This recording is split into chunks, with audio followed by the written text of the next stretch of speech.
namanya. Itu. Nah, ini berarti dia kan ragu gitu. Apakah kebunku ini akan hancur atau tidak? Menurut dia, aku kira ini nggak akan hancur. Kalau dibilang hancur, aku nggak yakin akan hancur, kan gitu bahasa lainnya. Ya Bapak sekalian. Padahal segala sesuatu bisa saja binasa. Kecuali Allah Subhanahu wa Ta'ala. Wa ma adzunnu as-sa'ata qa'imatan wala irruditu ila rabbi la ajidanna khairan minha munqalaba. Dan aku juga mengira bahwa hari kiamat tidak akan datang. Dia mengira hari kiamat tidak akan datang. Itu kan berarti dia ragu dengan datangnya hari kiamat. Karena dia kira kiamat tidak akan datang. Wala irruditu, seandainya aku dikembalikan ila rabbi kepada Tuhanku Allah Subhanahu wa Ta'ala, la ajidanna khairan minha munqalaba. Maka aku akan mendapatkan kebaikan yang lebih baik daripada sebelumnya ketika aku dikembalikan ke Allah Subhanahu wa Ta'ala. Nah itu ya. Dia merasa dia akan mendapatkan tempat yang baik dari Allah Subhanahu wa Ta'ala. Padahal dia ragu-ragu akan datangnya hari kiamat. Di satu sisi dia ragu, di sisi lain seandainya pun itu ada, aku akan kembali, aku pasti mendapatkan kebaikan. Maka qala lahu sahibuhu wa huwa yuhawiruhu. Nah, berkatalah salah satu temannya itu tadi, kan dua orang ya. Dan dia bercakap-cakap dengannya, akafarta billadzi khalaqaka min turabin summa min nutfatin summa sawwaka rajula. Nah, apakah kamu ingkar kepada zat yang telah menciptakanmu dari tanah, kemudian dari setetes air mani, kemudian telah menjadikan engkau menjadi laki-laki yang sempurna. Nah, ada kata akafarta, apakah kamu ingkar, kufur, mengingkari Allah Ta'ala gitu ya. Nah, ini dasarnya Bapak sekalian. Jadi saya Abdul Razak Al-Badar hafizahullah Ta'ala menggunakan ayat ini sebagai dasar bahwa ada kekufuran yang disebut dengan kufru syakin. Kufur karena keraguan. Maka tadi dalam bahasa kita sehari-hari jangan pernah kita ragu dengan semua apa yang ada dalam Al-Quran. Jika Allah menceritakan kelak nanti semua kita akan dibangkitkan, nu'minu bi, kita harus beriman. Itu. Ketika Allah menjelaskan di dalam Al-Quran bahwa semua perbuatan kita akan dihisab, akan dihitung, maka kita katakan nu'minu bihi, kita beriman dengannya. Jangan ragu, ya. Saya ragu. Ya. Kan ada ya, itu tadi yang saya ceritakan di awal, ada tokoh yang mengisyaratkan kalau dia ragu. Apa benar nanti ada hari kiamat? Apa kue wis tahu apa? Nah, kan gitu. Coba kalimat itu menunjukkan keraguan atau tidak? Iya. Itu bahaya itu. Ngece itu, ngenye itu namanya. Nah, apa konsekuensinya? Keluar dari Islam. Coba Bapak Ibu bayangkan ya. Ada orang dia melakukan satu tindakan perbuatan, ternyata resiko dari perbuatannya itu mengeluarkan dia dari Islam. Sementara dia tidak melakukan, kan kalau sudah keluar dari Islam, untuk kembali ke Islam gimana caranya? Tajdidus syahadatain. Kalau tidak tahu, nah ya itu yang ngeri kayak gitu. Kalau nggak ngaji gini, nggak tahu dia kan. Coba dia mau nggak datang ke majelis-majelis ilmu seperti ini? Nggak mungkin, kan gitu. Jadi tidak tahunya karena apa? Tidak belajar. Tidak belajarnya kenapa? Karena dia sombong, karena dia malas kan? Ngapain duduk di majelis ilmu?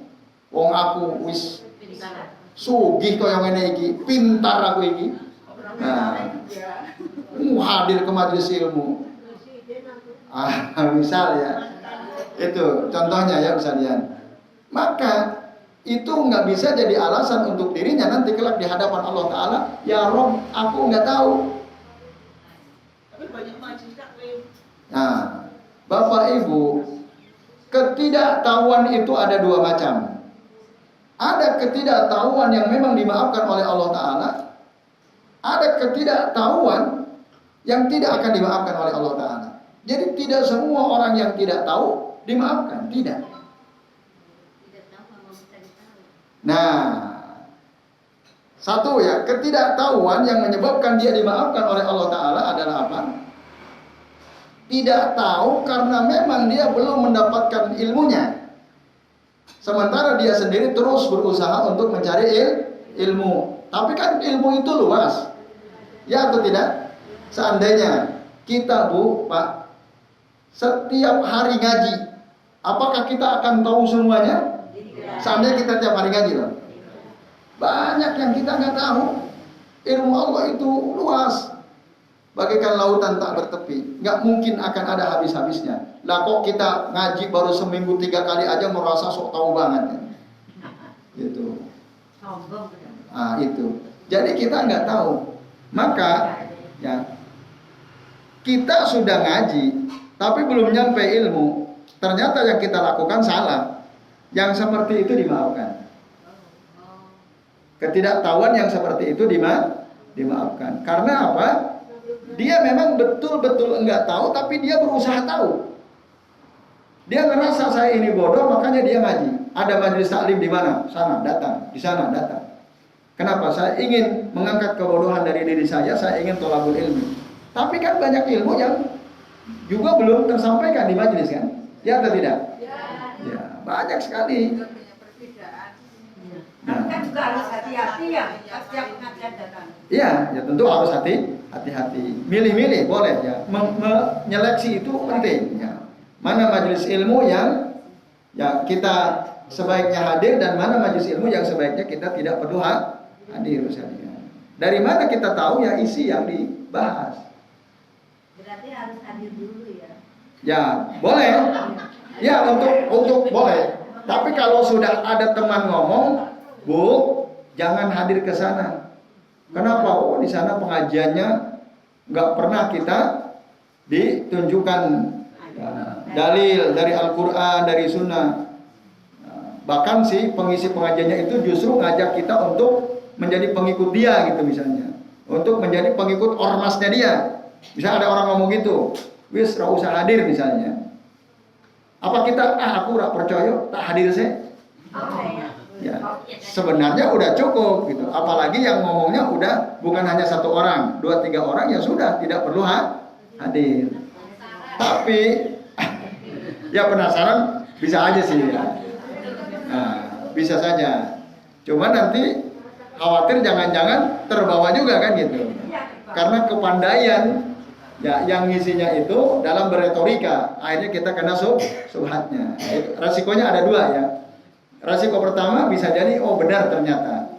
Ya, atau kok ini mantap tenan nih. Nah, kan gitu. Wis aku ngaji nang kene wae kan gitu. Nah, ini Bapak Ibu dan sekalian, ya. Itu ya. Maka tadi ketidaktahuan yang terjadi pada seseorang sementara dia berusaha terus menuntut ilmu, yang kayak begitu itu dimaafkan. Tapi kalau dia tidak tahu, dia nggak pernah mau meluangkan waktu untuk menuntut ilmu. Padahal majelis taklim banyak sekali, pengajian ada di mana-mana, tapi dia nggak pernah mau hadir. Maka orang seperti itu ketika dia bilang saya tidak tahu, dimaafkan atau tidak? Tidak dimaafkan. Itu karena dia nggak mau. Nuntut ilmu itu Bapak Ibu ada batas akhirnya nggak? Ya. Sampai kapan kita nuntut ilmu? Sampai mati. Sampai mati atau sampai kiamat? Sampai kita mati. Kalau sampai kiamat berarti kita mendapatkan hari kiamat. Ya. Itu bahaya itu. Seburuk-buruk manusia itu. Jadi yang betul sampai mati. Selama kita hidup, Allah masih beri kesempatan kita untuk hidup, maka selama itu pula kita wajib menuntut ilmu itu. Nah, jadi Bapak Ibu, ketidaktahuan yang ya, muncul karena dia malas nuntut ilmu tidak akan dimaafkan oleh Allah Subhanahu wa taala. Nah, itu. Maka hati-hati jangan gampang-gampang wis nanti bilang aja di hadapan Allah, aku nggak tahu ya Allah. Nah, bukankah katanya dalam hadis disebutkan orang yang nggak tahu salah itu dimaafkan oleh Allah Subhanahu wa taala? Enggak semua ketidaktahuan dimaafkan. Yaitu Bapak Ibu dan sekalian ya, kufru syakin tadi ya. Lalu yang keempat ya, macam yang keempat yaitu kufru i'radin. Kufru i'rad.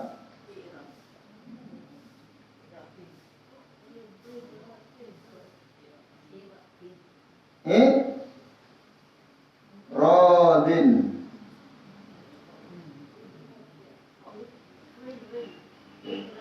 Kufru i'rad. I'rad itu apa maksudnya?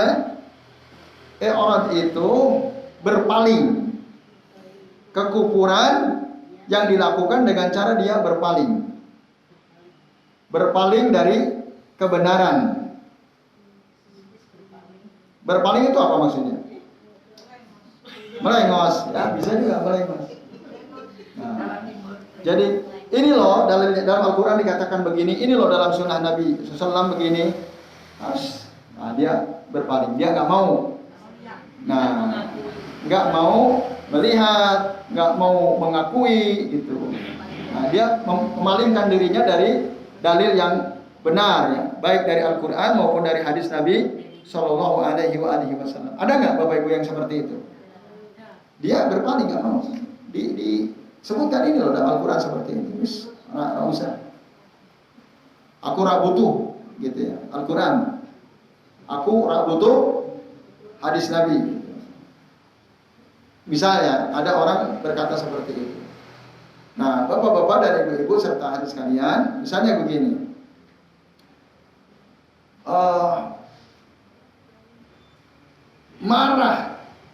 Marah itu boleh atau tidak? Tidak. Marah itu tidak boleh. Ya kan kata Nabi la tagdob walakal jannah. Jangan marah, maka engkau akan dapat surga. Berarti marah boleh atau tidak? Apakah larangan marah itu berlaku mutlak? Itu. Iya. Tapi ada orang marah itu dalam keadaan apapun jelek. Itu kalau ada orang begitu lalu kita nasihati, oh enggak. Ada kemarahan yang dibolehkan. Orang kata dia, jelek semua. Ini loh ayatnya, ini loh hadisnya. Enggak, semua marah itu jelek misalnya. Berarti orang yang begitu namanya mengingkari dalam arti berpaling dari Al-Quran dan Sunnah. Berarti marahnya proporsional. Ya, boleh lah. Ya, proporsional. Ada saat di mana dia marah, ada saat dia menahan amarahnya. Nah ini Bapak Ibu ya, kalau ada orang hanya berdasarkan satu hadis tadi, lalu dia memutlakan bahwa kita haram marah dalam keadaan apapun. Ketika kita sampaikan bahwasanya kata Aisyah radhiyallahu anha, Nabi SAW ketika dirinya yang dihina, dirinya yang dicela, beliau tidak marah. Tetapi ketika ketetapan Allah Ta'ala, syariat Allah Ta'ala, hurumatillahi azza wa jalla itu dilanggar, Rasul marah. Nah kan ada tuh Rasul marah dalam hadis. Kata dia, enggak, marah itu haram mutlak misalnya. Contoh ya.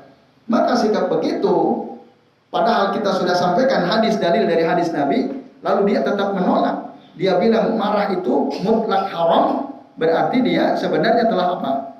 Mengingkari dalam arti berpaling dari kebenaran. Nah itu hati-hati. Artinya apa Bapak Ibu? Kalau kita dinasehati oleh seseorang, apalagi orang itu mengutip ayat Allah, mengutip sunnah Rasulullah, jangan berpaling. Harusnya kita merujuk kembali. Tadinya kita punya sikap tegas, sikap saya begini. Kata teman kita, antum salah loh, ibu salah loh, bapak salah loh. Yang benar begini. Ini loh dalam Al-Quran Allah mengatakan begini, dalam hadis Rasul bilang seperti ini. Harusnya kita astagfirullah. Ternyata saya salah. Baik, mulai sekarang saya rujuk. Saya kembali pada Quran, saya kembali kepada sunnah. Jangan berpaling. Nah itu, karena bisa menyebabkan kita menjadi kufur, dan kekufuran itu mengeluarkan kita dari Islam. Berdasarkan surah Al-Ahqaf ayat ketiga dalilnya.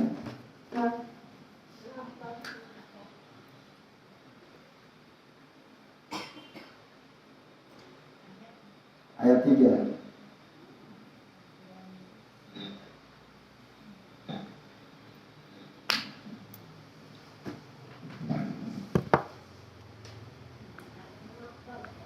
Ya.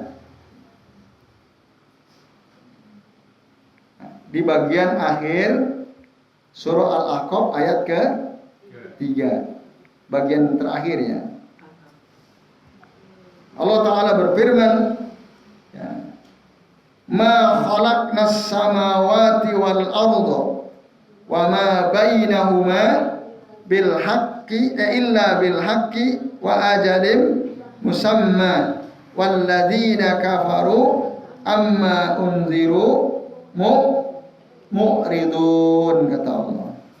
Kami telah menciptakan langit dan bumi dan apa yang ada di antara keduanya melainkan dengan tujuan yang benar dan dalam waktu yang telah ditentukan. Namun orang-orang kafir berpaling dari peringatan yang diberikan kepada mereka. Berpaling, mu'rid tadi ya. Mu'rid itu berpaling. Walladzina kafaru amma unziru mu'ridun. Dan orang-orang kafir itu berpaling dari peringatan yang kami berikan kepada mereka. Jadi, nah ini yang dari istilah mu'rid inilah ada kata walladzina kafaru amma unziru mu'ridun. Nah, dari kalimat kafaru mu'ridun itulah diambil istilah kufrul i'rad ya, kufrul i'radin. Itu. Ya, dia berpaling. Itu dasarnya. Contohnya tadi kita sudah sebutkan. Yang terakhir, Bapak Ibu dan hadirin sekalian, a'adzani Allah wa iyyakum ajmain, ada yang disebut kufru nifaqin.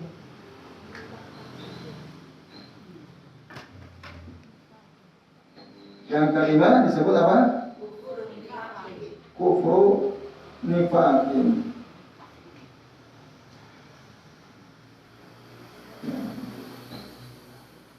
Apa yang dimaksud kufur nifaq? Ya, kufur karena kemunafikan yang ada dalam hatinya.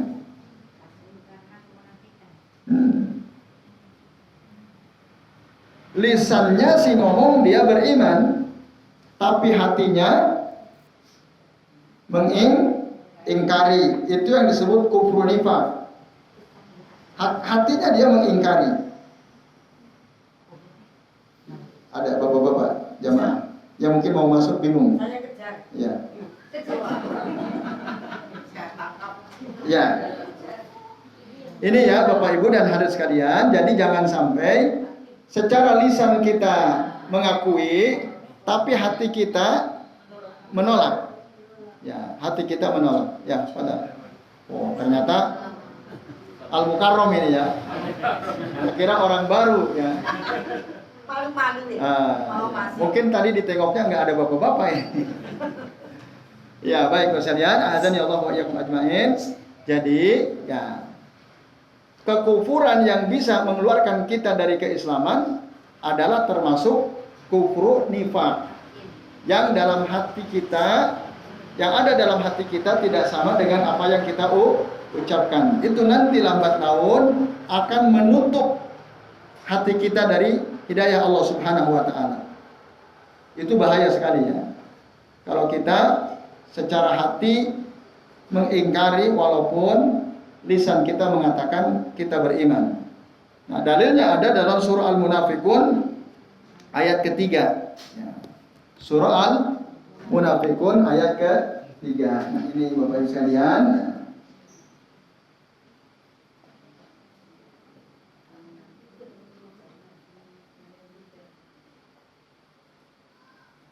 Gimana tuh bunyinya surah Al-Munafiqun ini?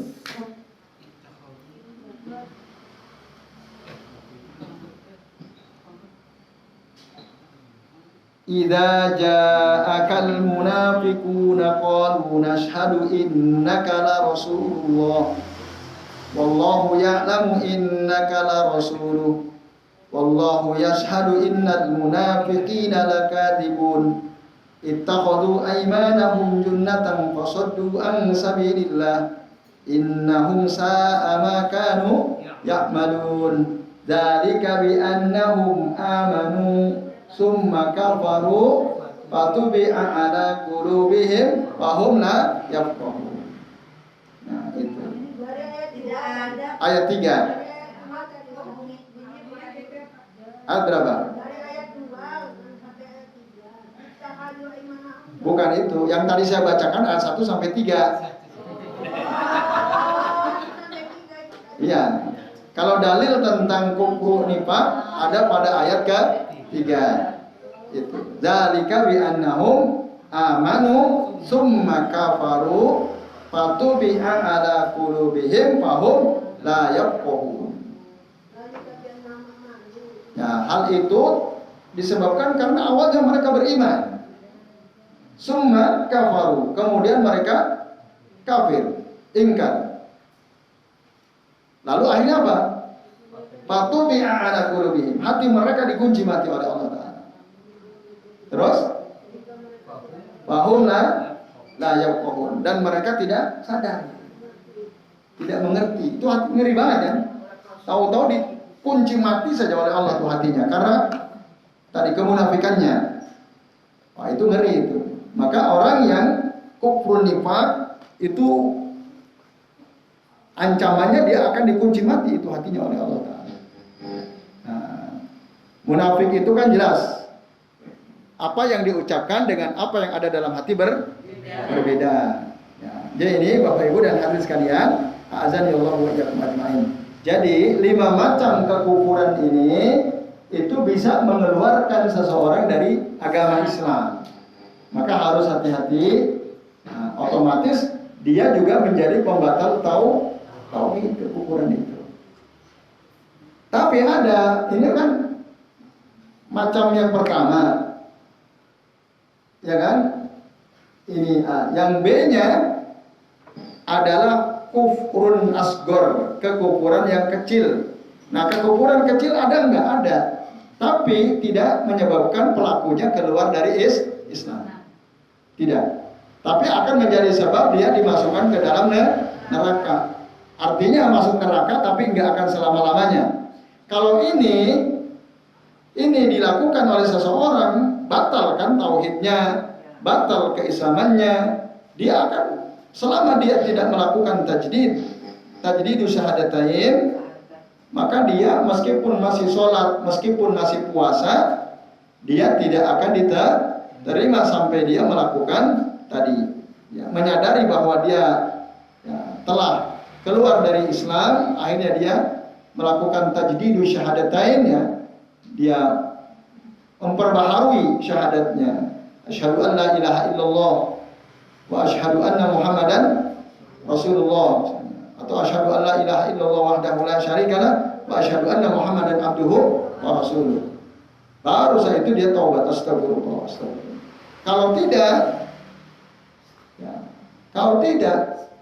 Kalau sudah keluar dari Islam, orang mohon maaf kan ada tokohnya dia murtad jelas kalau dari Islam, terus dia istighfar terus, diterima gak istighfarnya? Tidak akan diterima. Ya, meskipun tiap saat dia istighfar, astagfirullah, astagfirullah, tapi dia enggak bersyahadat. Ya. Dalam konteks dia betul-betul, ya, kembali mengulang atau melakukan tajdid tadi, ya, memperbaharui syahadatnya. Nah, ini Bapak Ibu dan hadirin sekalian, a'adzanillahu wa iyyakum ajmain. Yang 5 ini gitu. Kalau dilakukan, nah itu di situ resikonya besar.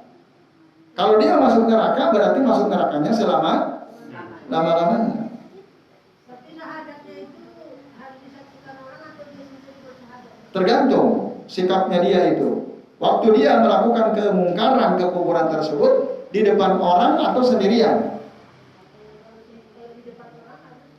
Kalau di depan orang banyak, ya dia harus ikrarkan di depan orang banyak menurut penjelasan sebagian ulama. Gitu. Tapi kalau kita melakukannya ketika kita sendirian, ya, maka ya kita sendiri. Gitu. Tidak depan orang banyak itu dengan keras. Iya, misal gini ya.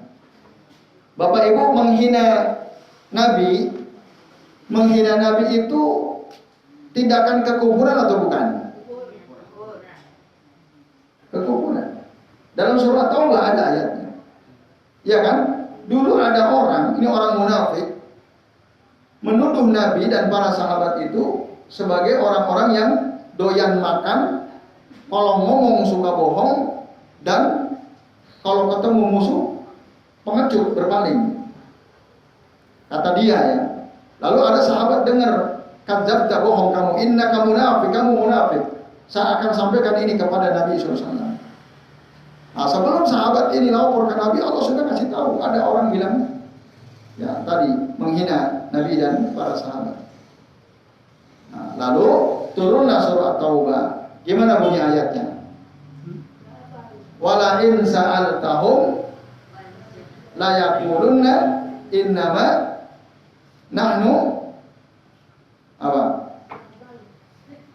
Nah, ada apa? Wala in sa'altahum, kalau engkau bertanya kepada mereka wahai Muhammad, la yaquluna innama nakhudu wa nal'ab. Sesungguhnya kami hanya bersenda gurau dan bermain-main saja.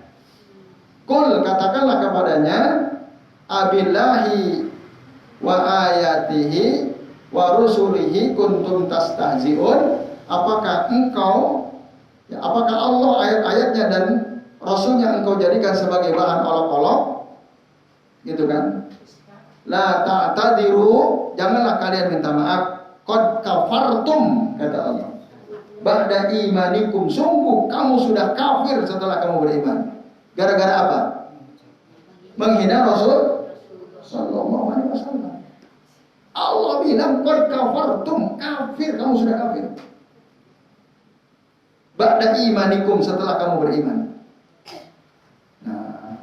Ngeri. Ada nggak orang berani menghina Rasul, merendahkan Rasul di depan orang banyak? Ada nggak? Ada atau tidak? Itu bahaya itu. Di dalam negeri ada nggak? Ada nggak dalam negeri? Ada. Hah? Menghina Allah juga ada. Kalau dia Muslim, wah itu ngeri itu. Apalagi dia penceramah gitu ya. Ceramah depan orang banyak menghina Rasulullah SAW. Ada nggak?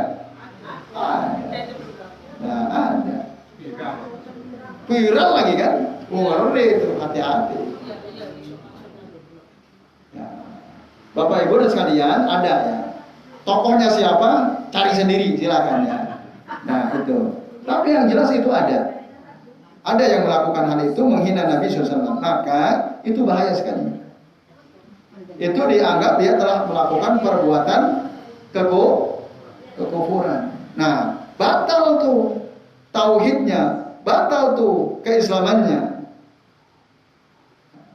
Maka orang yang seperti itu ketika dia melakukan tajdidu syahadatain, misalnya saya lah melakukan hal itu ya, maka nanti saya harus, Bapak Ibu mohon maaf, dulu saya mengatakan ini keliru besar, misalnya ya, contoh. Oleh karena itu saya ya memperbaharui syahadat saya. Bapak Ibu saksikan ya, asyhadu an la ilaha illallah wa asyhadu anna Muhammadan Rasulullah. Setelah itu Bapak Ibu saya bertobat kepada Allah Ta'ala. Astagfirullah, astagfirullah. Nah begitu. Karena saya dulu melakukannya di depan Bapak Ibu. Iya kan? Nah itu. Tapi kalau sendirian ya udah kita tajdidnya sendirian. Ya. Atau misalnya di batin ya, kita tadi, yaitu kalau saya lihat. Nah baik. Yang kedua ada sebut kufurun asghar. Kufur kecil. Kalau kufur kecil ini dia dianggap kufur, tapi tidak menyebabkan dia keluar dari Islam. Yang kecil tadi. Kan ini yang A, yang B, yang A ini kan ada 5. Sekarang yang B. Ya, tadi kekufuran besar, ini kekufuran kecil. Bedanya apa kufur besar sama kecil? Kalau yang besar menyebabkan pelakunya keluar dari, sementara yang kecil tidak menyebabkan seseorang dianggap keluar dari Islam. Apa contohnya? Ya, ini hanya ada satu ya. Kufur kecil itu adalah kufur nikmatin. Kufur nikmat. Nah, ini tidak menjadikan seseorang keluar dari Islam. Itu ya Bapak Ibu dan hadirin sekalian, a'adzani Allah wa iyyakum ajmain. Tapi tetap dosa. Jangan gara-gara kecil orang apa-apa ini mau kecil gitu, enggak, tetap. Dan bisa menyebabkan pelakunya masuk neraka, diajak oleh Allah Taala. Gimana coba ayatnya? Wa id ta'adzana rabbukum la in syakartum la azidannakum wa la in kafartum inna adzabi lasyadid. Orang kufur apa ancamannya? Akan dia azab, dan azabku itu sangat keras kata Allah. Lasyadid. Itu diantara dalilnya Bapak Ibu dan sekalian. Surah apa itu? Ayat berapa? 7. Ya. Surah Ibrahim ayat 7 dalilnya. Kufur nikmat diantaranya itu. Ya, diantaranya itu Bapak Ibu dan hadirin sekalian, a'adzani Allahu wa iyyakum ajmain. Ya. Atau dalam surah An-Nahl ayat 112. Ya. An-Nahl ayat 112.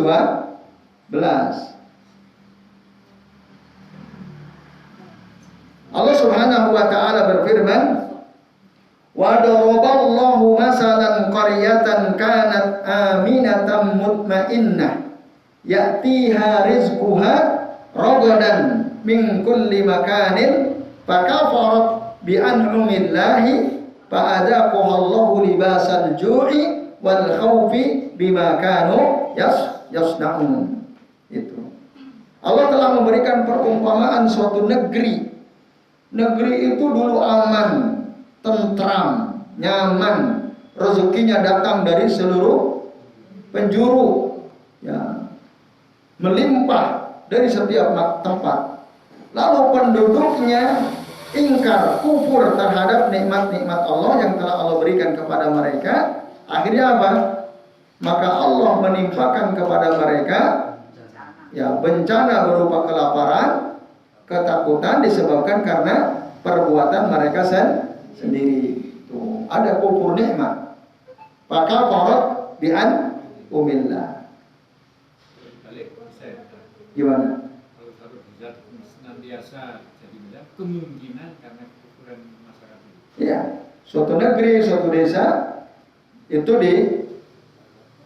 dimiskinkan oleh Allah Ta'ala, disusahkan, ya, lalu ditimpa rasa ketakutan, kelaparan. Itu disebabkan apa? Karena kekufuran mereka. Itu. Jadi suatu masyarakat kok selalu ditimpa ketakutan, itu ya, takut, lapar, takut macam-macam gitu ya. Itu bisa jadi karena mereka kufur nikmat. Itu Bapak Ibu dan hadirin sekalian, a'adzani Allah wa iyyakum ajmain. Harusnya penduduk negeri tersebut subur, sejahtera harusnya. Wong tanahnya gemah ripah lojinawi misalnya. Nanam apa aja bisa tumbuh. Tapi kok banyak yang miskin. Banyak bebannya gitu ya. Itu bisa jadi karena apa? Kufur nikmat. Kalau kita kembali ke ayat 112 surah An-Nahl, Bapak Ibu dan hadirin sekalian, a'adzani Allah wa iyyakum ajmain. Nah, tapi tadi pelaku kufur nikmat itu termasuk kufur kecil, ya, yang tidak menyebabkan pelakunya keluar dari Islam, tetapi dia diazab oleh Allah Subhanahu wa taala. Dalam hadis mengatakan, kebanyakan penduduk neraka itu adalah penghuni neraka itu adalah kaum wanita. Nah, apa sebabnya? Nah, yakfurnal asyira, salah satu di antaranya. Karena ibu-ibu itu, kaum wanita itu kebanyakan sering kufur, ingkar terhadap kebaikan suaminya. Itu yakfurnal ashir. Tidak hanya masalah harta ya. Tidak hanya masalah harta. Suaminya udah baik banget sebenarnya. Semua yang dibutuhkan oleh istri dia berusaha untuk memenuhi. Pak, genteng bocor, ya siap, naik. Pak, pompa air mati, benerin, siap. Cuci piring. Pak, cuci piring, oke, siap, ya semua. Pas marah, dia bilang istrinya, Pak, kamu itu jadi orang kok nggak ada baiknya sama sekali. Oh, nggak ada kebaikannya sama sekali. Isone main turu, main HP tok katanya. Istrinya bilang begitu. Dia lupa semua kebaikan suami. Itu yang disebut yakfurnan asyir. Itu. Ibu-ibu itu sering begitu. Ya tuh, ya tuh tidak. Nah, iya. Apa bu? Kalau tidak dinafkahi, nafkah apa nih bu? Nafkah lahir batin lah ya. Terus? Sabar.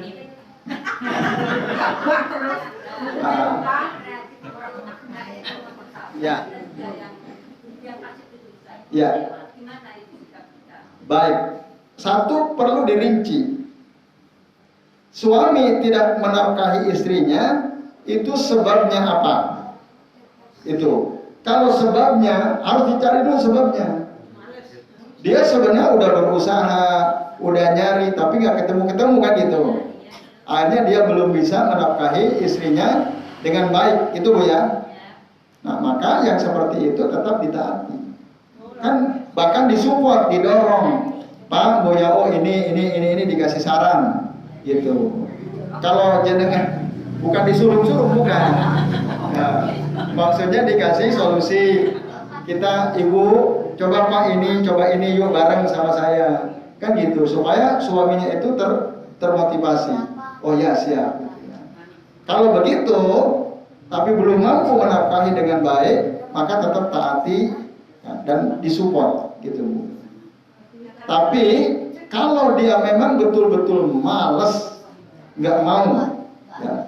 Pak boyo kerja, mau aku males, mendingan main game, kan misalnya gitu ya.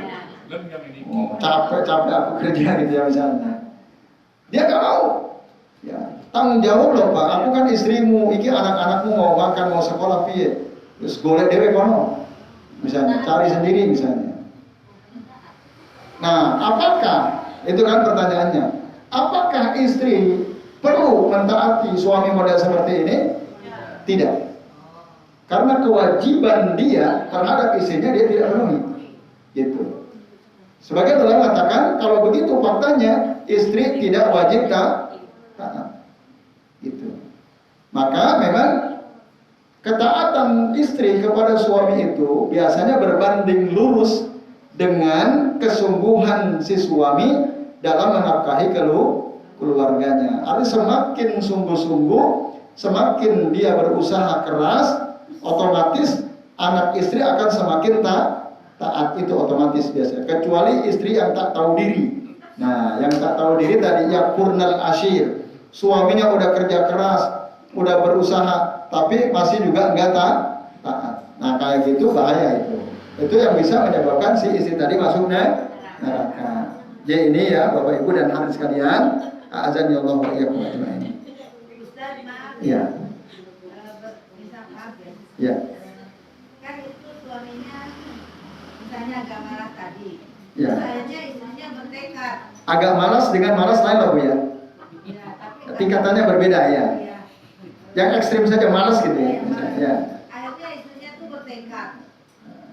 Nah, diri sendiri setelah istrinya itu Sukses. mandiri betul, suami tersinggung karena terus istri bilang, ya dulu kan saya mengambil alih peran ini karena bapak kan tidak memenuhi karena kebutuhan anak sekolah ini, padahal saya ingin majulah. Kenapa sekarang saya sudah mencoba berjuang seperti ini, kemudian dianggap terlalu mandiri 100%, terus akhirnya macam-macam kan. Ribut akhirnya. Iya, ya akhirnya kasihan ya Pak, istri seperti itu kan sudah berjuang ini masih disalahkan. Iya. Apa lalu yang Bu Nunung tanyakan? Ya seperti solusinya bagaimana? Nah, solusinya bagaimana? Nah, Bapak Ibu dan hadirin sekalian, ya. Nah, boleh nggak istri minta cerai kepada suami yang tidak mau memenuhi haknya? Boleh. Kalau emang tidak bertanggung jawab boleh. Gitu. Tapi kalau suami sebenarnya usaha, dia udah berusaha, tapi belum ketemu, ya tentu tidak boleh. Kita harus, seorang istri harus mensupport suaminya, mendukung, mendoakan dan seterusnya. Itu Bu. Tapi kalau memang dia betul-betul nggak mau,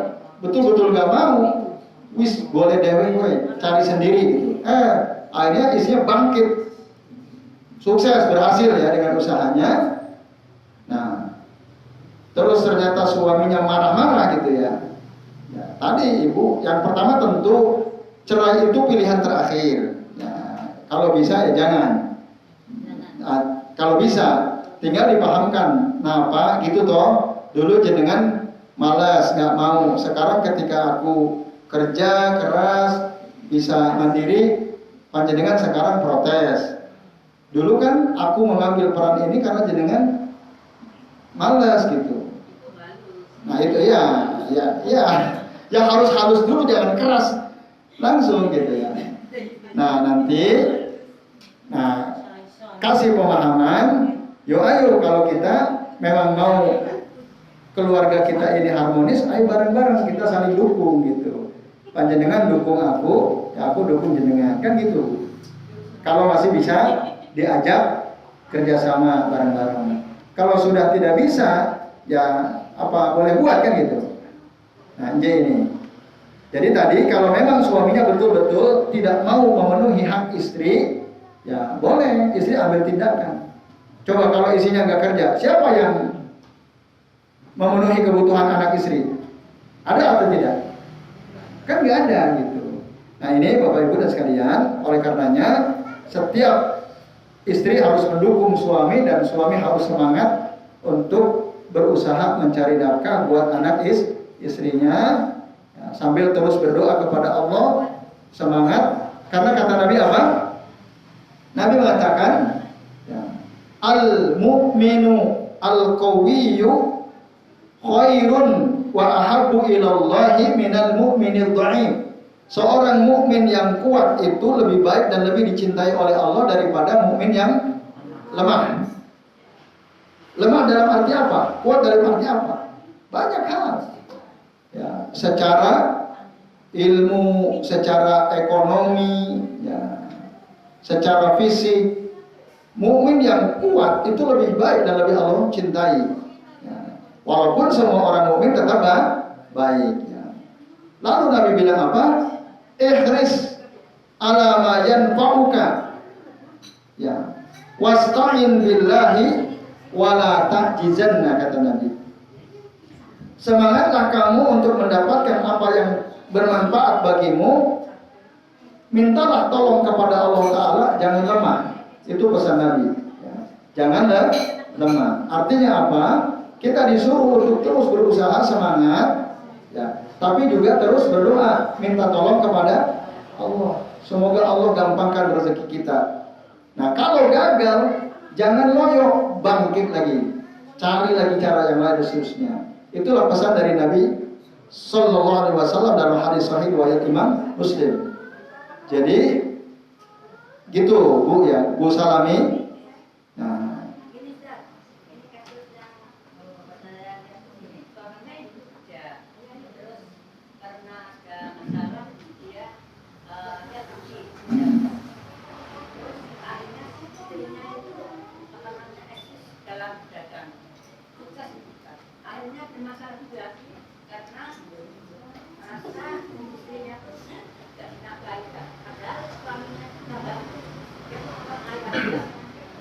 Sebenarnya suaminya punya penghasilan. Oh, dulunya.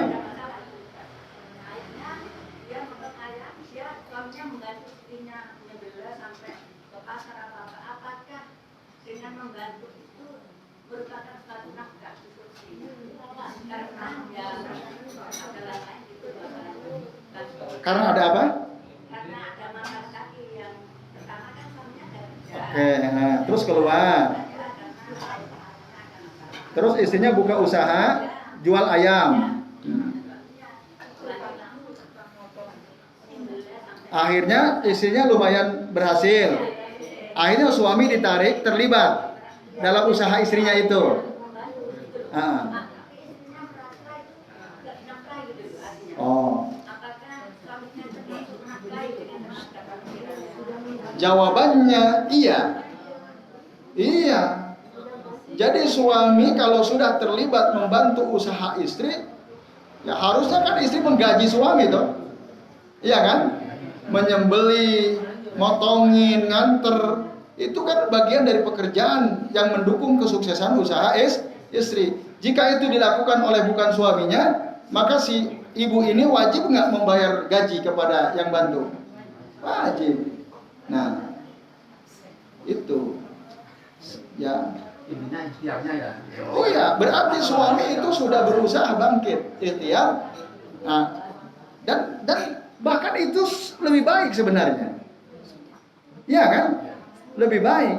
Maka suami yang seperti itu dia sudah tanggung jawab. Dia itu sudah menafkahi anak istri. Walaupun itu berangkat dari usaha istri. Ya gitu, Bu.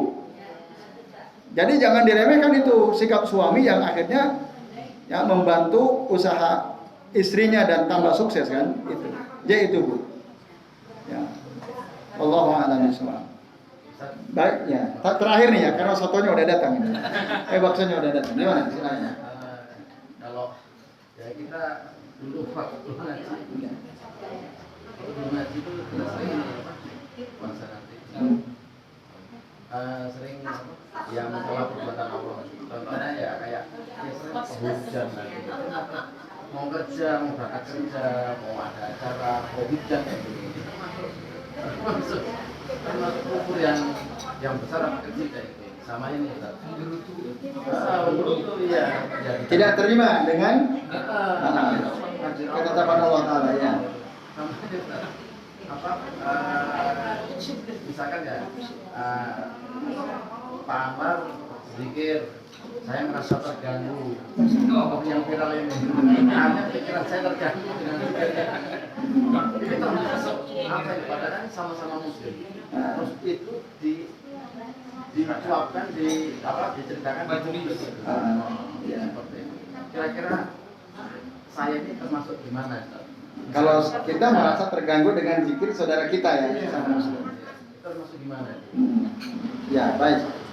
Terima kasih Mas Adit ya. Jadi Bapak Ibu, ada sebagian kita suka menggerutu dengan ketetapan Allah Ta'ala. Tadi beliau kasih contoh. Atau kita makan bakso dulu ya? Nah, kayaknya udah gak fokus ini. Iya. Iya. Gitu aja ya?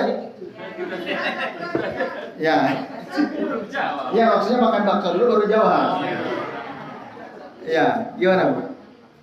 Kalau ada orang bersumpah, dia bersumpah tapi dia tidak banyak orang yang mendengarkan. Ada satu orang dia bersumpah Saya akan apa? Ada orang bersumpah, kalau saya melakukan ini saya akan keluar dari Islam itu Bu. Nah, terus?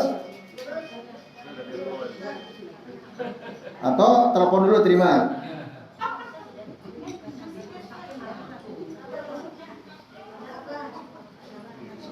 Ya, monggo Bapak Ibu yang sudah sampai bakso disantap.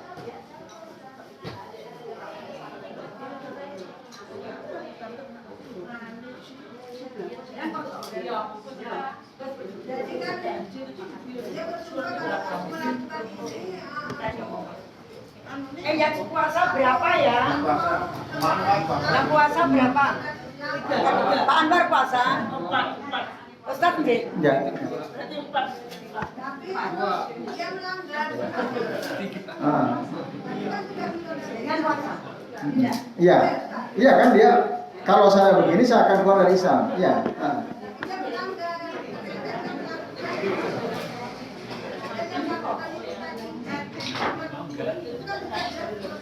Bang, jadinya mau kurang. Iya. Iya, iya.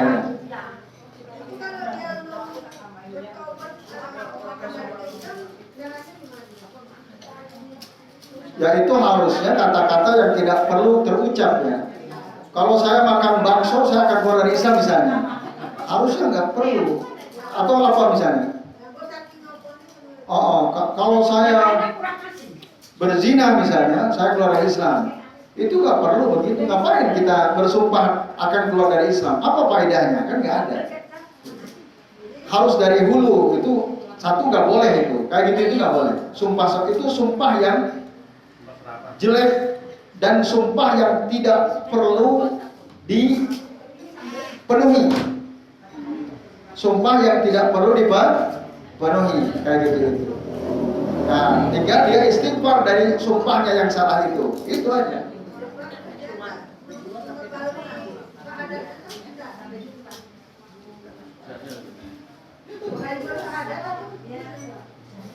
Ya, apakah yang kayak begitu tuh membatalkan keislamannya atau tidak ya? Satu sumpahnya aja udah batal itu bukan sumpah yang benar. Artinya karena dari awal udah nggak benar, begitupun kelanjutan nggak benar. Artinya ya sebelum itu terjadi dia harus taubat istighfar dulu karena dia telah bersumpah dengan sumpah yang nggak benar, gitu. Terus ketika terjadi dia melakukannya, oh aku berarti bisa keluar dari Islam dong. Ya jangan gitu. Tetap dia Islam. Adapun perbuatan dosa yang dia diucapkan itu, ya itu nggak usah dianggap sudah. Maksudnya nggak usah dianggap bahwa kalau saya melakukan ini berarti saya otomatis ke Islam.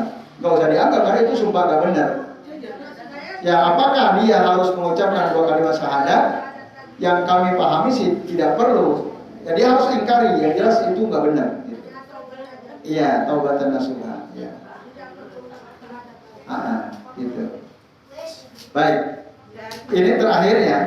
Nah, saya kira ini gimana? Saya jawab dulu aja ya. Saya makan dulu aja ya. Ya. Jawab dari Mas Adi tadi ya. Jadi kalau ada orang menggerutu dengan situasi yang tentu berdasarkan ketetapan Allah Subhanahu wa taala. Ada hujan, tadi beliau mencontohkan, wah itu kok malah hujan gitu ya. Gitu ya, Mas Adi ya. Nah, hujan itu bagi dia tidak menguntungkan. Mungkin misalnya ada dia jualan es, wah itu kok malah hujan iya sih, ya gitu kan. Nah. Apa Bu? Mau ngaji kok malah hujan gitu ya.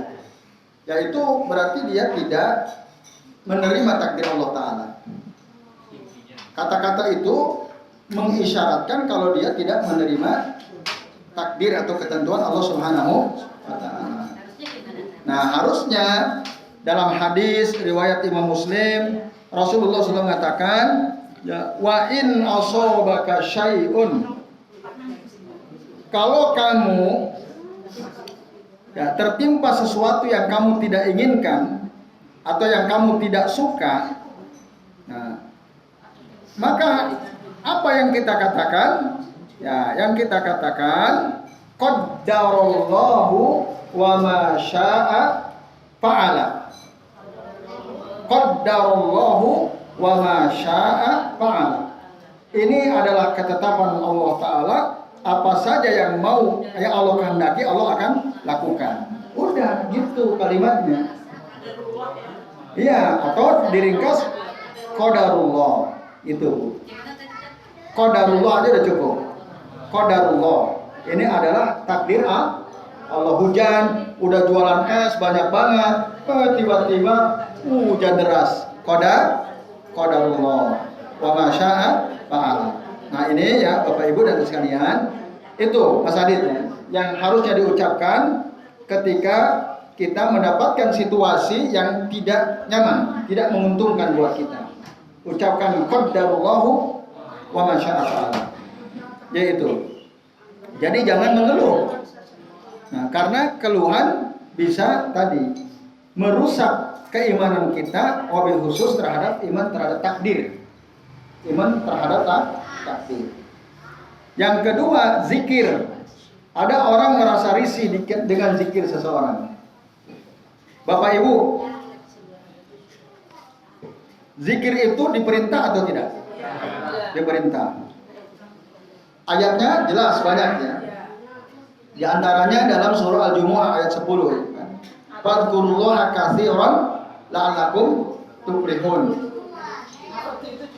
Nah, ya, intinya kita disuruh banyak-banyaklah kalian zikir kepada Allah, kalian pasti beruntung. Bapak Ibu, zikir itu tata caranya diajarkan nggak oleh Nabi? Gimana tata cara zikir itu?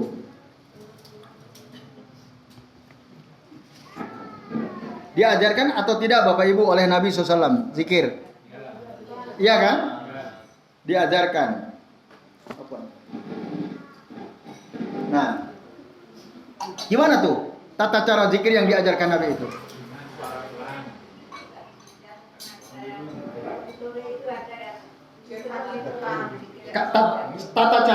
Tata cara, bukan isinya, tata caranya. Cara berzikir itu ada nggak penjelasannya?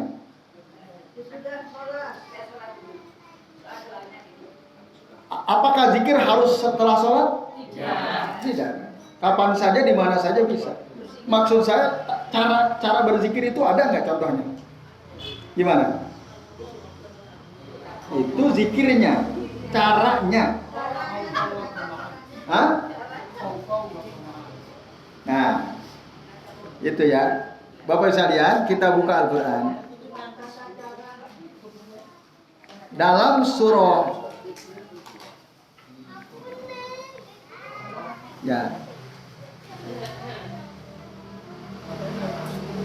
Al-A'raf ayat 205 ya Pak Dadang ya. Coba buka surah Al-A'raf ayat 205. Buka. Ini penting.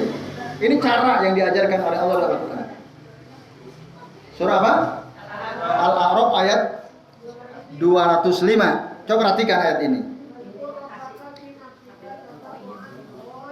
Ya, terus Bu.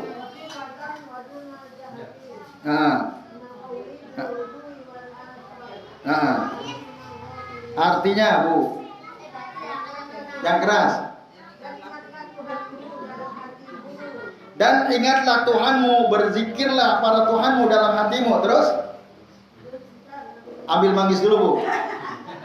Terus dengan apa Bu? Rendah hati terus.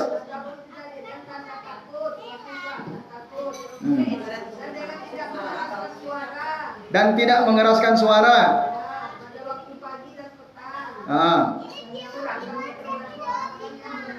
Nah, Bu, Pak, ini ada nggak cara zikir yang diajarkan dalam ayat ini? Al-A'raf ini, ayat berapa tadi? 205. Apa coba yang Bapak Ibu bisa simpulkan? Tadarru itu apa? Merendahkan hati di hadapan Allah Ta'ala. Yang kedua apa? Takut. Waktu kita zikir itu rendahkan hati kita, takut. Yang ketiga apa? Berarti zikir itu mengeraskan suara atau tidak? Tidak. Nah, ini maksud saya, kita kembali dulu ke ayat ini. Jadi zikir itu sebenarnya tata caranya Allah sudah ajarkan. Maka kalau kita mau zikir, misalnya kita di majelis seperti ini, yang lain dengerin pengajian Ibu, subhanallah, subhanallah, subhanallah, subhanallah, boleh atau tidak? Nggak boleh. Karena apa? Tidak sesuai dengan ayat ini, surah Al-A'raf ayat 205. Itu Bapak Ibu. Ya. Kalau kita niat berzikir, maka tadarru'a wa khufyah wa dunal jahar. Zikirlah dimanapun dengan lisan dan hati kita, tapi orang nggak usah dengar. Itu satu, itu tata cara ini penting. Itu maka kalau kita zikir, ya itu jangan dinampak-nampakkan. Tapi zikir berjamaah selalu di masjid. Nah, itu juga tidak sesuai dengan ini. Kalau zikir itu ya sebenarnya begini caranya. Sampai Iya. teriak-teriak. Apalagi gitu. Dulu, maaf, ini saya perlu cerita ke sini dulu sebelum jawab Mas Adit ya. Karena ini penting. Artinya jangan sampai saat kita berzikir, cara kita zikir itu menyelisihi apa yang sudah Allah tetapkan. Tapi Bapak Ibu, kan ada zikir yang kita niat zikir, tapi ada zikir spontan gitu ya. Kita melihat, Masya Allah gitu kan. Ada nggak zikir kayak gitu? Kayak gitu boleh atau tidak? Spontan? Boleh.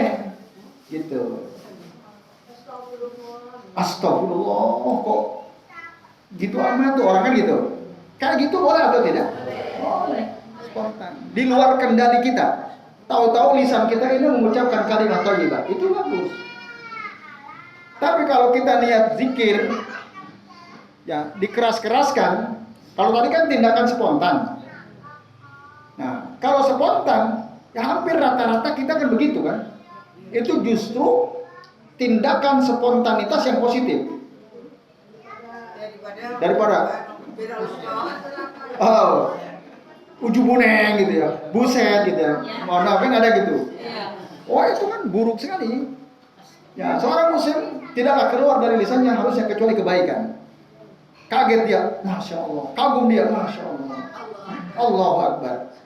Ya, kayak begitu nggak ada masalah. Misal, ya silakan. Itu. Tadi nggak usah dikeras-kerasin kayak gitu itu. Ya. Ya, kan ini saya mau menjawab pertanyaan Mas Adit itu. Ada orang kok risih dengan zikir. Risih dengan zikir. Ya kan? Nah, lihat dulu situasinya. Kalau dia risih dengan ada orang lagi duduk rapat gitu ya. Ada acara dia subhanallah, subhanallah, subhanallah, subhanallah. Risih boleh nggak? Boleh. Boleh. Kalau gitu kita nasihati, Pak, Bu, panjenengan kalau mau zikir, ora usah banter-banter.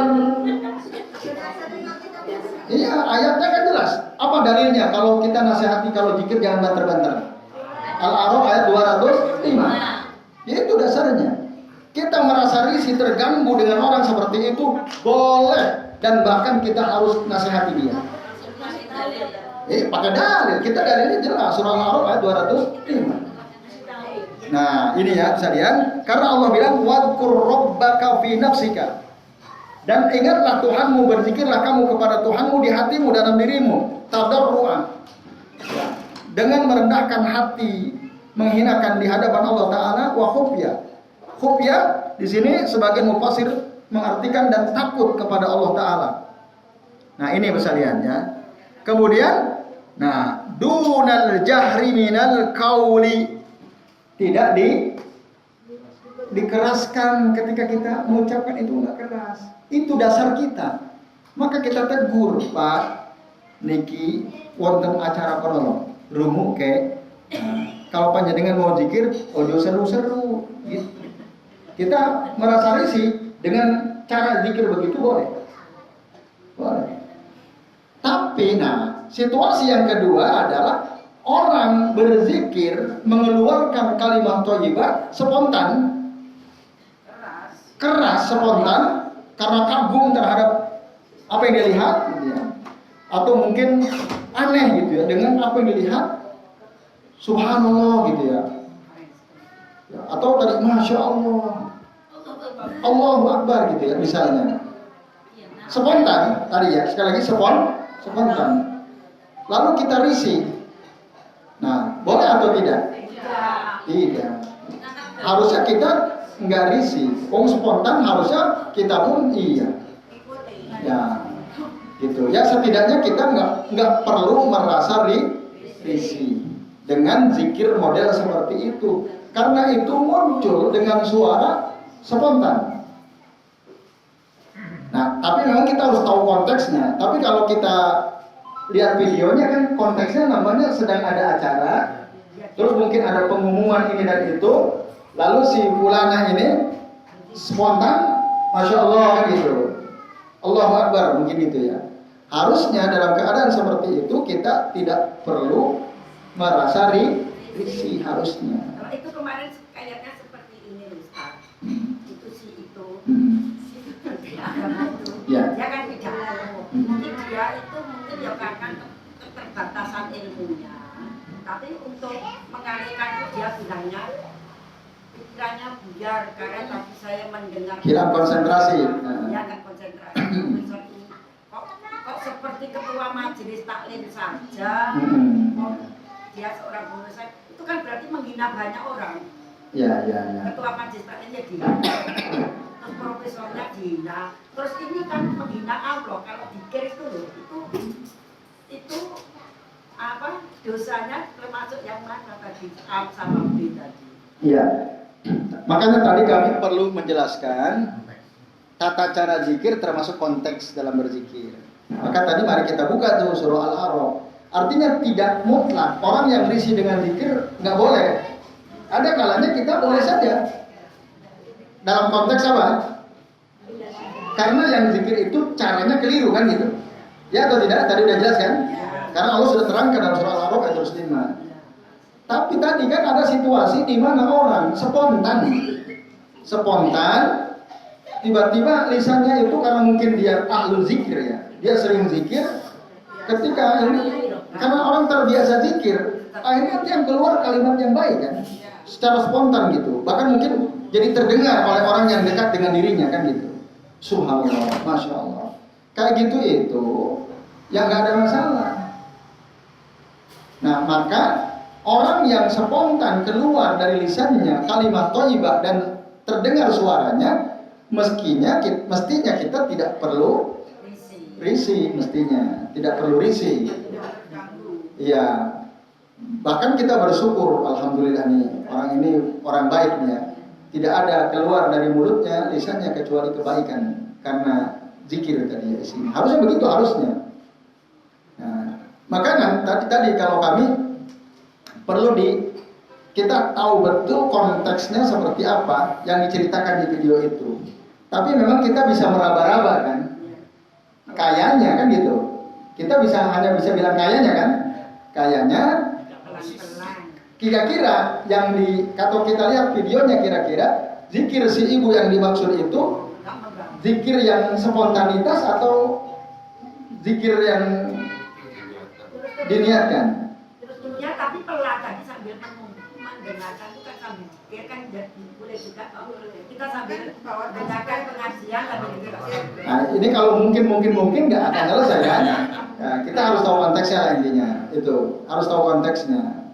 Tapi kalau menurut analisis dari apa yang disampaikan nampaknya ya kita nggak bisa pastikan nampaknya itu zikir spontan gitu. Nah ini bersedia azan ya Allah wa iyyakum harusnya kalau ada orang zikir terdengar suaranya karena spontan kita nggak perlu merasa risih. Tapi kalau memang dia zikirnya diniatkan lalu dikeras-kerasin ya itu memang harus dinasehati gitu. Iya. Menurut analisis isi video itu nampaknya nggak begitu. Nampaknya itu zikirnya zikir spontan. Jadi itu terlepas dari bagaimana fakta yang sesungguhnya, intinya kami perlu menjelaskan memang ada dua situasi seseorang berzikir itu. Ada situasi di mana kita perlu mengingkari zikir seseorang ya, karena tidak sesuai dengan surah Al-A'raf ayat 205. Kita boleh merasa risih dan kita boleh menasehatinya supaya bapak atau ibu kalau zikir tidak usah kencang-kencang. Zikir silakan. Coba jenengan buka surah Al-A'raf ayat 205 kan gitu. Udah. Nah, ini malah berjamaah. Ini nanti masalah berikutnya kan. Nah, kalau kita kembali kepada ayat ini, tadi zikir berjamaah itu nggak ada tuntunannya. Zikir bareng-bareng rutin lagi. Dulu ada cerita disebutkan dalam kitab Kaifa Takunu min Ta'amil Khairi oleh Syekh Abdul Razak Al-Badar juga, penulis kitab ini. Beliau bercerita di zaman sahabat Nabi ada Abu Musa Al-As'ari radhiyallahu anhu, ada Abu Abdullah bin Mas'ud radhiyallahu anhu. Abdullah bin Mas'ud seorang ulama, sahabat Nabi yang ilmunya luas. Ada yang meriwayatkan Abu Musa Al-As'ari kala itu adalah seorang gubernur. Gubernurnya beliau, ulamanya Abdullah bin Mas'ud. Suatu ketika menjelang sholat subuh, Abu Musa Al-As'ari, beliau datang ke masjid. Di masjid melihat ada orang buat lingkaran-lingkaran, dipimpin oleh salah satu dari mereka, lalu mereka zikir bareng dikerasin sambil dihitung dengan kerikil. Pimpinnya itu bilang takbir mi'ata marrah. Nanti yang lain yang dilihat itu mengeraskan Allahu Akbar, Allahu Akbar, Allahu Akbar mi'ata marrah 100 kali sambil dihitung pakai ke kerikil. Lalu setelah selesai 100, tahlil mi'ata marrah. La ilaha illallah, la ilaha illallah, la ilaha illallah 100 kali sambil dihitung. Lalu tasbih mi'ata marrah. Subhanallah, subhanallah, subhanallah itu. Lalu kata Abu Musa Al-As'ari, ra'aitu atau ini ara syai'an angkaratuhu. Aku melihat sesuatu yang aku ingkari. Dia dalam hatinya mengingkari perbuatan ini. Akan tetapi kata beliau, alhamdulillah, ma ra'aitu illa khairan. Aku tidak melihat kecuali yang dilakukan mereka itu baik. Kata Abu Musa Al-As'ari. Baik. Tapi hatinya mengingkari. Bisa bayangkan ya? Hati mengingkari tapi kayaknya tidak ada kecuali kebaikan. Ya kan? Baik nggak itu? Subhanallah, subhanallah, la ilaha illallah. Baik atau tidak? Tapi hati Abu Musa Al-As'ari mengingkari, angkar tuh. Lalu beliau mau nanya sama orang yang ilmunya lebih tinggi. Beliau merasa Abdullah bin Mas'ud ilmunya lebih tinggi daripada ilmu beliau, Abu Musa. Nah, ini sahabat tawadu kepada sahabat. Jadi dia tawadu beliau. Walaupun hatinya selalu mengingkari perbuatan itu. Datanglah beliau ke rumah Abdullah bin Mas'ud. Ternyata di rumah Abdullah bin Mas'ud sudah ada beberapa orang lagi duduk di depan pintu. Dan memang kebiasaan begitu. Kata si perawi hadis ini ya. Jadi dulu waktu zaman itu orang itu kalau mau ke masjid sering gitu nunggu Abdullah bin Mas'ud keluar dari rumahnya. Untuk apa? Supaya dapat ilmu. Karena mungkin majelis ilmu beliau tiap hari. Supaya dapat ilmu. Gimana caranya supaya tetap bisa bersama Abdullah bin Mas'ud? Ingin menggali ilmu. Itu semangat ya para orang-orang terdahulu ingin dapat ilmu. Sampai rumah-rumah ulama itu didatangi tunggu. Karena kalau nunggu pengajiannya nggak tiap hari ada kan gitu. Ditunggu. Nah, lalu Abu Musa udah keluar belum itu? Abu Abdurrahman. Kunyahnya Abu Abdurrahman. Belum katanya. Beliau masih di rumah, belum keluar. Akhirnya si gubernur ini, Abu Musa Al-As'ari, ikut duduk tunggu ulama keluar. Nah, kalau sekarang mungkin orang kurang ajar sama ulama ini. Guru ketok pintunya, dor. Ini nggak ditunggu sampai Abdullah bin Mas'ud keluar. Padahal benar. Ya. Bapak Ibu, akhirnya Abdullah bin Mas'ud pun keluar. Untuk apa? Ke masjid untuk sholat subuh. Nah, setelah keluar, kami pun semua berdiri.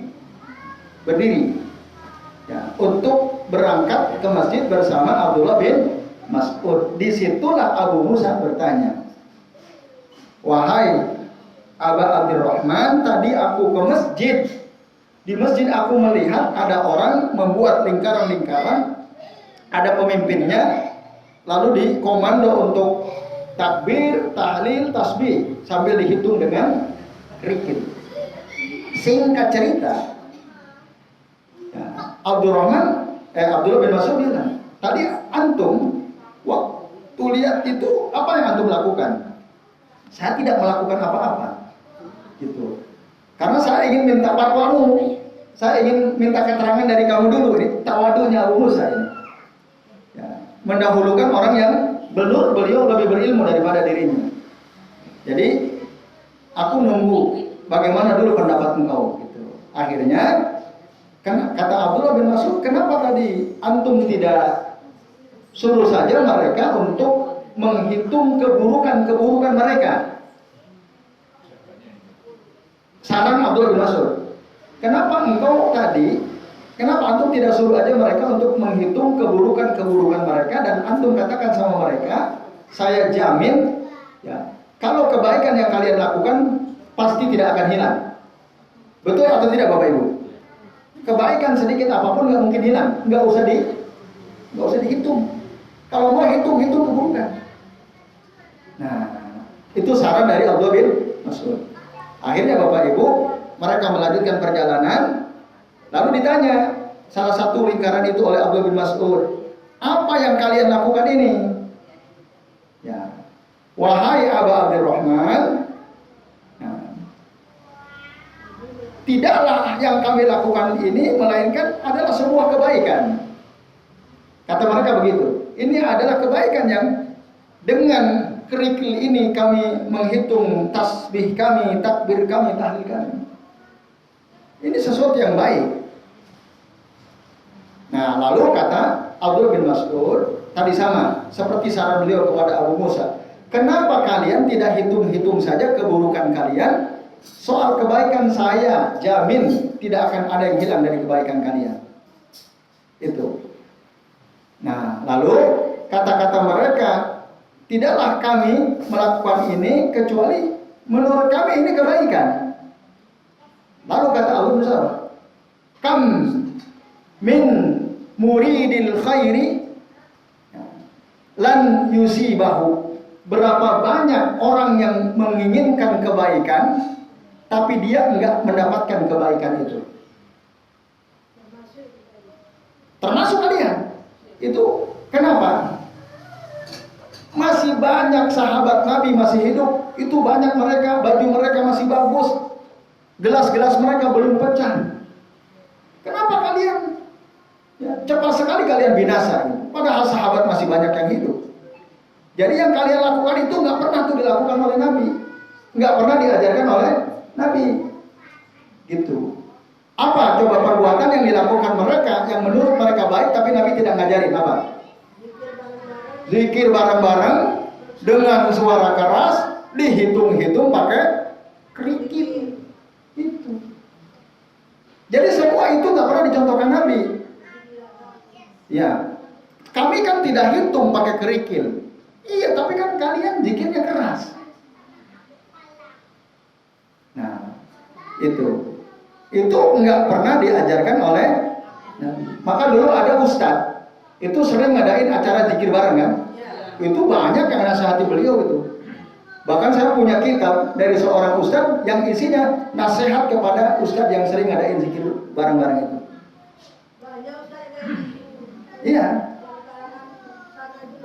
Ya.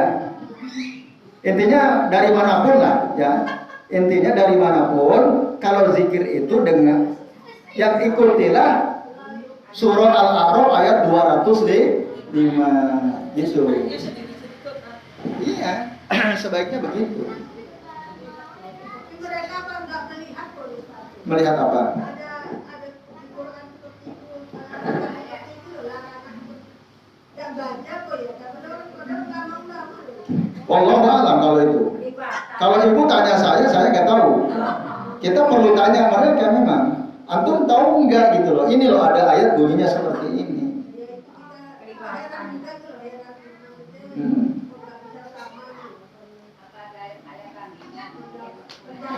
Ya itu kalau ibu tanya Saya jawab wallahu a'lam, saya nggak tahu. Ya. Ya, tapi memang kita kalau ketemu saudara kita, teman kita suka melakukan perbuatan tersebut, nasihatilah. Oh, kita dimarahin. Ya enggak. Ya nasihatinya jangan di depan orang banyak. Kalian ini nggak benar ya, jangan begitu. Iya, tetap nggak mau gitu loh. Gitu ya. Kita yang disalahkan nanti kita Iya.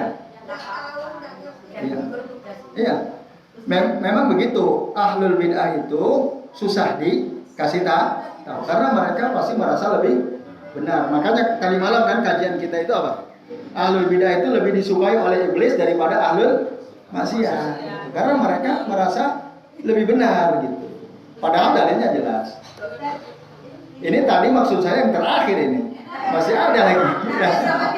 Ya, ini. Ustaz, ini tuntunan bukan anjuran. Ah. Tuntunan berarti harus dilaksanakan seperti ini. Yang tadi surah Al-A'raf. Iya. Betul. Iya betul. Bukan anjuran. Terus yang Iya. berikut, Ustaz maaf nih, berarti tidak selalu harus berwudu dulu ya. Oh ya. Ya. Zikir tidak selalu harus dalam keadaan suci. Harus suci berarti lebih baik. Lebih baik. Kalau kita di mana-mana selama tidak di tempat yang terlarang menjemput anak apa-apa. Boleh. Iya, betul. Berarti tidak perlu nambah tasbih atau apa. Enggak perlu. Justru kalau kita zikir pakai tasbih, nanti orang jadi tahu, oh lagi zikir. Ya kan?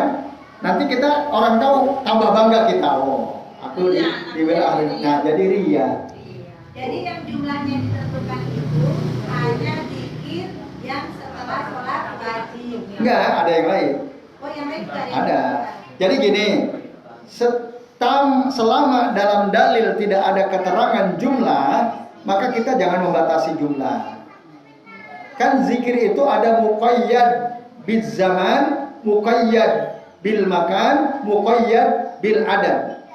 Zikir itu ada yang terikat oleh tempat, terikat oleh waktu, terikat oleh bilangan. Lawan dari kata zikir muqayyad adalah zikir mutlak. Zikir muqayyad, zikir mutlak. Kalau zikir mutlak itu Rasul atau dalam hadis tidak diterangkan berapa jumlahnya, kapan dibaca, di mana dibaca, nggak ada keterangan.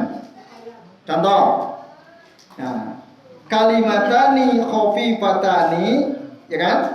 Kalimatani khafifatani fil lisan, terus wasakilatani fil mizan, wa habibatani ila rahman. Subhanallah wa bihamdi subhanallah il azim. Contoh, ada dua kata ringan di lisan bisa menjadi pemberat timbangan amal soleh dan dicintai, disukai oleh Allah Zat yang Maha Rahman. Apa itu? Subhanallah wa bihamdi subhanallahil azim. Nabi ketika menyampaikan hadis ini nyebutin nggak ini zikir baca di mana? Baca berapa? Baca di waktu apa? Tidak. Namanya ini zikir apa? Mutlak. Ibu bapak bisa baca kapan saja, di mana saja, berapa saja, enggak usah dibatasi bilangan. Enggak usah. Asal nggak di kamar mandi. Asal tadi enggak di tempat-tempat terlarang. Afdhalul zikri la wa'lam annahu la ilaha illallah. Zikir la ilaha illallah itu zikir muqayyad apa mutlak? Muqayyad apa mutlak? Mutlak. Ibu bisa zikir itu kapan saja, berapa saja, di mana, enggak usah dibatasin. Apalagi barang siapa yang membaca la ilaha illallah 1000 kali, maka akan datang rezeki melimpah ruah kepadanya. Tanpa dalil ngomong begitu. Oh, itu dia. Nah, itu ya. Jadi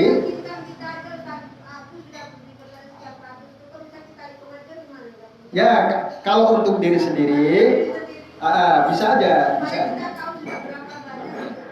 Oke, bisa. Iya, nah contoh zikir yang tadi kan saya baru bilang yang mutlak, yang muqayyad ini bisa sampai sore kita kajiannya, ini nggak rampung-rampung. Ya ringkas saja ya. Saya berharap abis ini nggak ada yang lagi nanya deh. Ya nanti nggak rampung-rampung. Nah, terus akan nyambung-nyambung kan. Nah. Baik. Supaya kita menghormati yang lain kan, yang ada kepentingan dan seterusnya. Kalau ingin terus, yuk ikut saya ke rumah, nanti di jalan kita sambil ngobrol ya. Seperti dulu membersamai Allah bin Mas'ud kan. Nah itu nanti kalau masih belum puas ya. Jadi Bapak Ibu kita tentu harus batasi ya. Nah zikir muqayyad itu, contoh muqayyad dengan bilangan.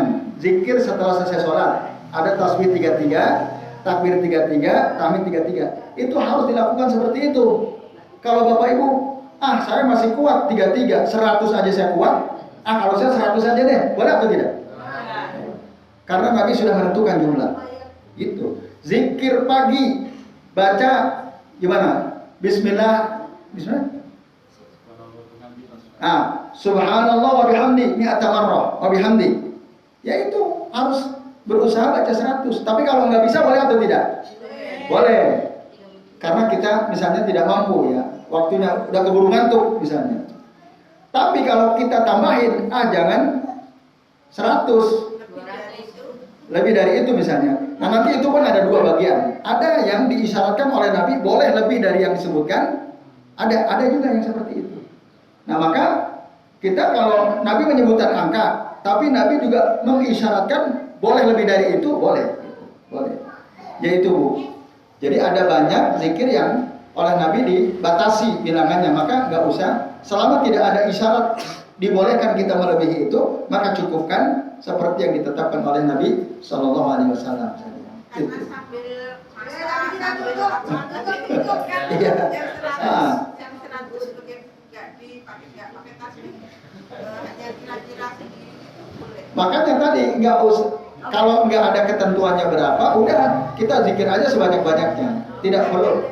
Tapi kalau yang zikir pagi misalnya, patang, tadi subhanallah wa bihamdi kan, ibu lagi masak.